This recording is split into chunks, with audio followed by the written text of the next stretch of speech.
Я вас всех приветствую обратно в нашу студию. И мы сейчас будем обсуждать очень интересный кейс, который был в новостях, очень громкий кейс Виктора Бута, которого сейчас обменяли на американскую баскетболистку. Много людей за, много против, но не все знают именно про кейс Бута, как он развивался, за что его посадили, в чем обвинили и так далее. Чтобы это обсудить, я пригласил адвоката Сара Шулевитz. Сара, welcome to our studio. Thank you for having me on. Pleasure. Сара будет по-английски говорить, конечно, и я буду переводить. Сара не просто адвокат криминальный, она была раньше прокурором и работает уже 20 лет как адвокат, и она адвокат во Флориде, Нью-Йорке и в Мичигане. И не только это, то, что она была прокурором, это ей не помешало то, что она также ревитинг. Она жена очень известного раввина в Манхэттене на Upper West Side, раввин Vorhand, и у него своя синагога называется Heichal Moshe на Upper West Side. Я там был, действительно очень там интересные люди, интересная синагога. Но сейчас мы говорим не про синагогу, а про Виктора Бута. Sarah, we're here to discuss the case of Viktor Bout. Not too many people understand exactly what he was accused of. Can you please explain what was he accused of? Let me just translate in Russian first. Right. Я просил, чтобы Сара нам объяснила вообще, в чем его обвинили, Виктора Бута.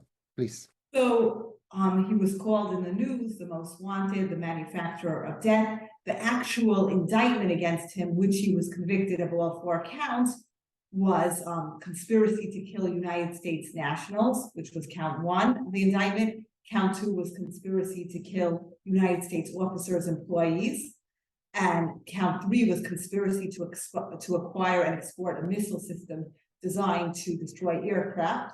And count 4 was conspiracy to provide material support or resources to a designated foreign terrorist organization. Okay, let me translate. US, Виктора обвинили по 4 статьям, включая в себя конспирация, заговор против, заговор на убийство американцев, заговор, чтобы продать missiles, это оружие, ракеты, которые могут быть использованы в каких-то целях, террористических целях, и также поддержка террористических организаций. Sarah, which Americans did he want to kill, and to whom did he want to give support? What kind of terrorists? So what are we talking about? The interesting thing was he never came to America until he was brought here after the indictment, the grand jury convened, and he was taken, extradited from Thailand. Mm-hmm. There was a sting operation that actually brought him from Russia, which he was trying to be careful not to leave. He was involved with Hezbollah, Liberia, Libya, Angola, which were rogue states. And some of them had sanctions from the UN, and he wasn't supposed to be selling to them. But the interesting thing about the case was that he never was on American US soil. Okay, let me translate. That is very interesting. Я просил Сару объяснить, в чем его обвинили. Она сказала, во-первых, что интересно, что он ни разу не был в Америке. И когда его арестовали, он тоже не был в Америке. Его как-то заманили в Таиланд, и оттуда уже была экстрадиция в Америку. И мне все равно интересно послушать, как он собирался убивать американцев, находясь в России, о чем вообще речь.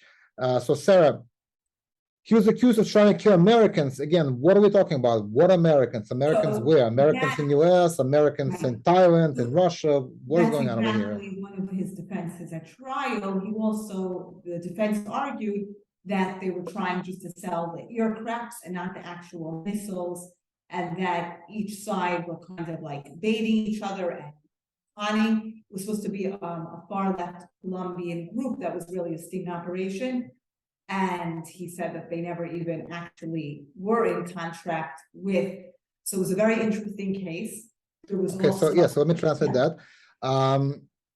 Одна из защит, которую пытался применить Виктор Бут по его кейсам, то, что он работал с группами в Колумбии, и что он никогда не думал, что оружие, которое он продает, оно будет предназначено на убийство американцев, и поэтому он вообще не понимал, за что и почему его арестовали, какое отношение вообще он имеет к Америке.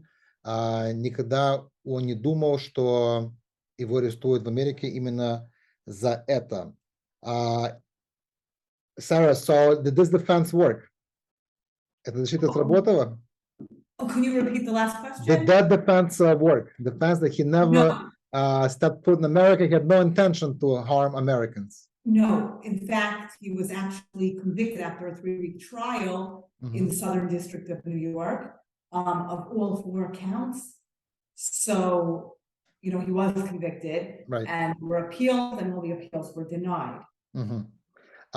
Сара, мы понимаем, что его защита не сработала, но одна из интересных моментов этой защиты была то, что он говорил, что он попал в ловушку, entrapment. Есть такая теория в американском законе, что федералы, что прокуроры не могут людей заманивать, то есть люди, которые не хотели на самом деле какое-то делать преступление, а их просто заманили в это, и это нелегально. Это была одна из его защит. Я хочу послушать от Сары, что такое вообще вот это entrapment, ловушка, и почему в этом кейсе жюри не посчитало, что это была ловушка. Sarah, from what I understand, in American law, you're not allowed to entrap people. Correct me if I'm wrong, and we'll discuss it in a second. Yes. And that was one of his defenses, that he was entrapped by federal agents, and he never had any intention to harm Americans. Can you explain what is entrapment as a defense, and why you think in this case it didn't work? Okay, so first of all, entrapment is that you try to bring someone to commit a crime. The government is allowed to do some kind of, trick, or, they don't have to tell the truth. They're allowed to lie as long as the person was predisposed to committing that. If it's a normal law-abiding citizen, yeah. That's the key moment, predisposed, right? So let me transfer this. And the question also of inducement, which we're going to talk about. Okay, so первый момент.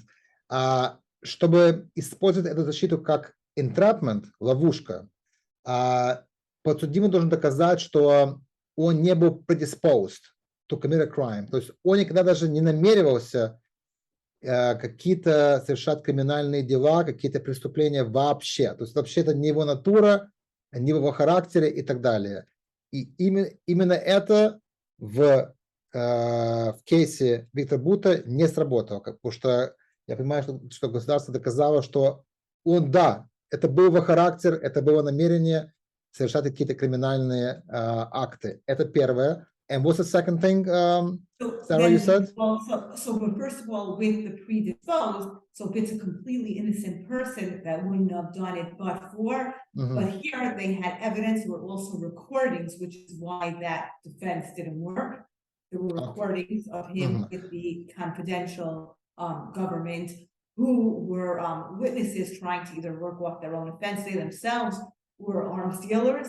So they also had their own, but cross-examining them is a way that a defense can overcome that, and the cross-examination didn't work because of recordings and other stuff. Also, the government put a lot of resources into, this case. Okay, то есть, I just want to translate.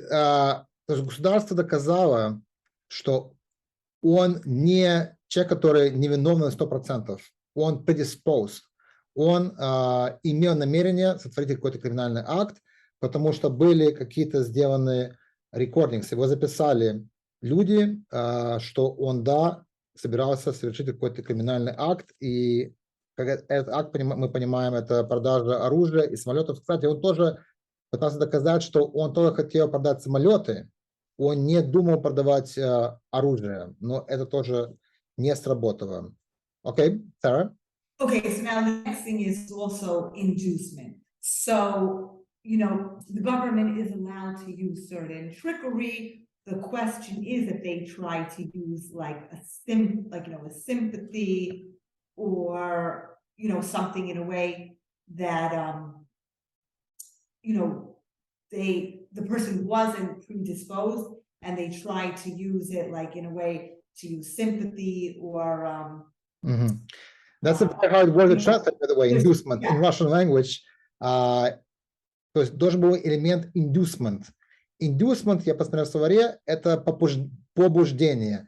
То есть американские агенты, они его как-то побудили совершить это преступление. Спровоцировали. Вот мне подсказали хорошее слово. Они его спровоцировали на то, чтобы он согласился продать им это оружие или самолеты и так далее. Okay, go ahead, Sarah. But this is the way that a lot of, federal cases are prosecuted, that there are witnesses trying to work off their own case. So the defense has an opportunity to cross-examine them. And, these are things for a jury to determine. And here the jury did find him guilty of all 4 counts. Опять же, Сара подчеркивает, что жюри услышало его доводы, и они его осудили, и он получил много лет. И давайте мы сейчас об этом поговорим. Сколько... Мы знаем, что он отсидел лет 12. Давайте послушаем, сколько вообще он получил, и когда он должен был выйти. Sarah, how many years in the end did he get as his sentence? And when was he supposed to come out where he not exchanged for Griner? So he got sentenced to 25 years, which was the minimum mandatory. The judge sentenced him to the actual minimum because it was 25 to life that he was facing. So the judge could have given him life. He was supposed to come out in 2029. Let me just answer that. Судья дал срок 25 лет Виктору Буту, хотя мог дать пожизненно, но почему-то судья решил дать ему меньше, хотел ему дать ему, он дал ему минимум, а минимум был 25 лет, и он должен был выйти в 29 году, потому что в федеральной системе там есть система хорошего поведения, и за это можно выйти раньше, как Майкл Бут себя вел хорошо, хотя он потом рассказывал, что у него были картинки Путина на стенах в его камере, но это, видимо, разрешается в американских тюрьмах. И он вышел, конечно, как мы знаем, совсем недавно, и он сэкономил больше, чем 5 лет. Go ahead, Sarah. So there was an argument that then any gun shop owner in America could be charged with the same charges. And these were things that were also, but the appeal was denied. Oh, very interesting. Let me translate. Yes. I didn't know that. В апелляции Виктора Бута, он подал аппил, он сказал, что тогда получается, что любой продавец оружия в Америке, чье оружие было использовано в каком-то криминальном акте, тоже может заявить, что он невиновный, получается, то, что он виновный, то есть государство может любого дилера осудить, потому что он не знает, куда он кладет оружие, кому и что могут с ним сделать. То же самое Виктор Бут, когда он продавал оружие колумбийцам, он даже не мог себе представить, что его могут использовать против каких-то американцев. And did that work? Well, so no, it didn't work. And there were also arguments that it was a vindictive prosecution and that it was politically motivated. Oh, that's very interesting. И в последний момент Сара сказала, что Виктор Бут заявил, что его преследовали на политической почве, что это был какой-то revenge, это была месть американцев ему. Давайте узнаем, за что месть. Sarah, why does he think there was some kind of revenge against him by the U.S. government? Right. Well, during the time, it was like the end of the Cold War. There were a lot of politics going on. And there was also fear that he, was arming dangerous rogue countries. Okay. So America was afraid, for national security. Виктор Бут продавал в свое время оружие группам, которые поддерживали каких-то радикалов, левых радикалов. Это были еще времена, советские времена, когда была холодная война. И это Виктор Бут, он говорит, что это была месть американцев за то, что он работал в свое время, во время холодной войны, на другую сторону, на Советский Союз. Okay, Sarah? And Yes. let me ask you, wasn't there allegations that didn't he also say that he also used to work for Americans as well? Did you hear that? Oh, yeah, it's possible. Well, actually, it was. There were contracts that were done, but America didn't know because he had a corporation. He did have a legitimate company, Okay. and they say it was a front that Mhm. was dealing, with it was also medical supplies and stuff like that. So America did contract with him, Mhm. but it was unknowing that he had a large network, and he had many companies that they said were fronts. Мгм. It's a very fascinating case. Sure. Виктор Бут также говорил в своей защите, что он работал много с американцами, но американцы говорили, что они не знали, что за его компаниями стоит Виктор Бут. Да, они имели какие-то контракты с его компаниями, которые продавали какие-то медикаменты и так далее, но они не знали, что за ними стоит merchant, what they call him, merchant of death? Merchants of death. Да. But that's how far his network, was. That even America itself had contracted with him on other, because he had other names of other. Right. His network was very wide. He was extremely connected, Sure. and he was considered a most wanted at the time. Yeah. Sarah, we have a few minutes remaining. Tell us, what is in your view, and of course you have you're involved in the congregation, Upper West Side, a lot of people go there from different walks of life. What is the mood in the country? Is the trade fair?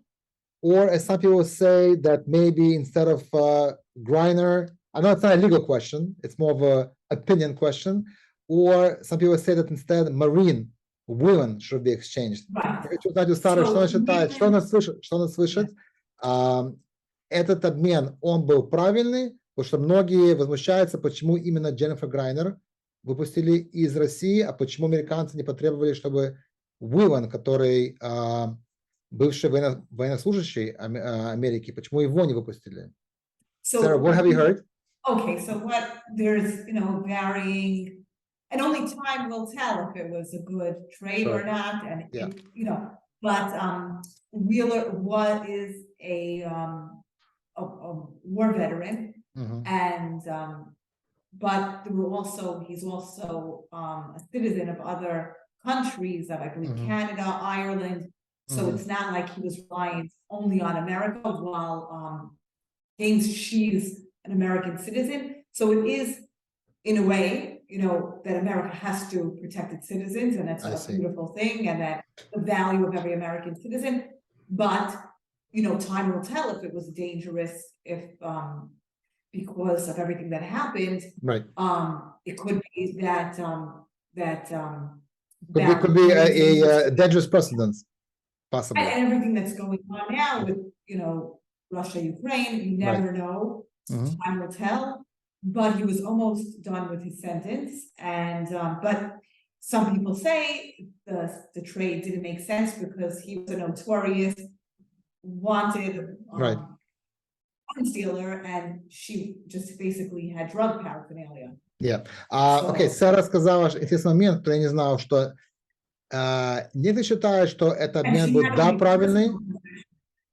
Oh, sorry, what were you saying?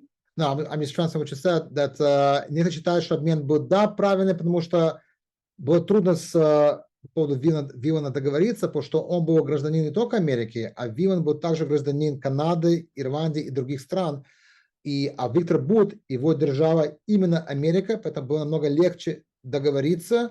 Но, конечно, никто не знает, как это вернется потом, потому что, возможно, был создан такой опасный прецедент, когда людей обменивают на очень опасных людей. И, возможно, сейчас в этой обстановке будет как-то помогать России, очень небольшие контакты против Украины и Америки и так далее. Как сказала Сара правильно, time will tell, время покажет. Sarah, thank you so much for your time. Appreciate your explanations. Thank you. It was a pleasure. We hope to have you again. Большое спасибо Саре. Сара Шулевитz, адвокат криминальный, находится в Нью-Йорке и Флориде. И я со всеми прощаюсь. До следующего раза. Спасибо за ваше внимание. До свидания. Thank you. Bye-bye.